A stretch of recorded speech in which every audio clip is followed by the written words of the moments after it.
அம்மா என்ன பண்றீங்க? விநாயகர் சதுர்த்தி வருதுல்ல, அதான் சுத்தம் பண்ணிட்டு இருக்கேன்.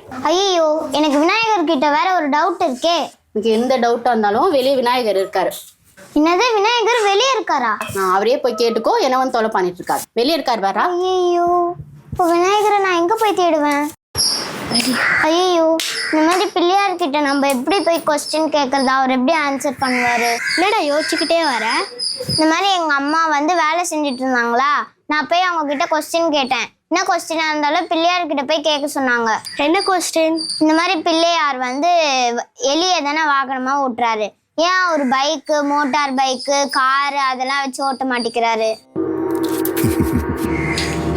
ஐயோ, பிள்ளையார் வந்துட்டாரு. முன்னொரு காலத்துல அரக்க ஒருத்தன் இருந்தான். அவன் எலியா மாறி மக்களுக்கு தொல்லை கொடுத்துட்டே இருந்தான். மக்கள் அந்த அரக்கனிடம் இருந்து காப்பாற்ற என்னிடம் வேண்டின. மக்களின் கோரிக்கையை ஏற்று அந்த அரக்க எலியை அடக்கி என் வாகனமா மாத்திக்கிட்டேனே தவிர எலிக்கு எனக்கு வேற எந்த பந்தமும் இல்லை. நாம இருக்கிற இடத்த சுத்தமாவும் செம்மையாவும் வச்சிருந்தா எந்த எலியாலையும் நமக்கு தொல்லை இருக்காது. ஐயோ, எனக்கு வேற ஒரு கொஸ்டின் இருக்கே. ஐயோ, அவரு போயிட்டாரு. சரி வா, மாடிக்கு போய் தேடுவோம்.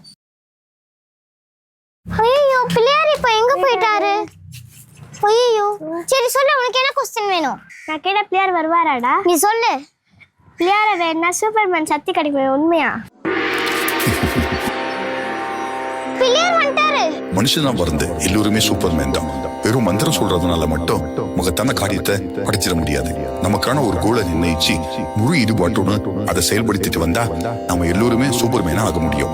கடவுள் கிட்ட வேண்டிட்டு சும்மா இருந்தா எதுவுமே நடக்காது. நாம உழைக்கணும். விநாயகர் போயிட்டாரு. இப்ப பாரு, அவரை வர வைக்கிறேன் பாரு. வர வைப்ப இக்கட சூடு. இப்போ நான் அவரை வர வைக்கிறேன் பாரு. யோ பிள்ளையாரே, உன்னோட பர்த்டே ஃபங்க்ஷன்ல மட்டும் போலீஸ் பாதுகாப்பு, ஊர்வலம் இந்த மாதிரி எல்லாரையும் பரபரப்பா வச்சிட்டு இருக்கே, ஏன்? அது எனக்கும் மிகுந்த வருத்தத்தை தான் கொடுக்குது. என்னுடைய பிரம்மாண்டமான உருவத்தை வச்சு ஊர்வலமா சுத்தணும்னு நான் எப்பவுமே விரும்பினதில்லை. ஒரு சிறு களிமண்ணை பிடிச்சு வச்சா கூட அதை நான் இருப்பேன். ஆனா என் பேர்ல இப்படி எல்லாம் நடக்குது, எனக்கு மிகுந்த வேதனை தருது. ஓஹோ, என் பக்தர்களுக்கு நான் ஒண்ணு மட்டும் சொல்றேன். எளிமையாகவும் உண்மையாகவும் இஸ்லாம் சகோதரோடையும் கிறிஸ்துவ சகோதரோடையும் நட்பு பாராட்டி ஒன்னா இருந்தாலே என் மனசை என்னுடைய பக்தர்கள் ஆழமா இருப்பாங்க. அதை மட்டும் நான் சொல்லிக்க. எல்லோரும் ஒற்றுமையா இருக்கிறது தான் பிள்ளையார் சதுர்த்தியுடைய தாரக மந்திரம். Okay okay. பிள்ளையாரே, நான் ஏன் உனக்கு கன்ஃபர்ம்? நீ அவளுக்கு ஸ்கிரிப்டா? எந்த ஒரு உயிருக்கும் உடற்பயிற்சி ரொம்ப அவசியம். தினந்தோறும் உடற்பயிற்சி செய்து உடம்ப வலிமையா வச்சுக்கணும். அதை உணர்த்துவதற்காக தான் இதை ஒரு சடங்காகவே நான் வச்சிருக்கேன். விநாயகரே, நீ கொழுக்கட்டை சாப்பிட்டுக்கிட்டு அரச மரத்தடியில உட்காந்துக்கிட்டு ஏன் இவ்வளவு எளிமையா இருக்க? கொழுக்கட்டை உங்களுக்கும் பிடிக்கும் தானே? கொழுக்கட்டையில நிறைய சத்து இருக்குப்பா.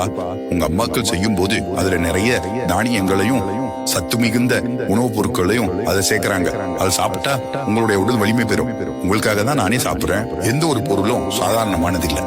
இந்த அருகம்புல்ல பல மருத்துவ மகிமை இருக்கு. அப்புறம் அரச மரம் நிறைய உயிரை காத்து நமக்கு நல்ல காற்று கொடுக்கும். மக்கள் ஆரோக்கியமா இருக்கணும்ன்றத உறுதிப்படுத்தவே நான் அரச மரத்தடியிலையும் வாசம் செய்யறேன். அப்படியா? Okay okay.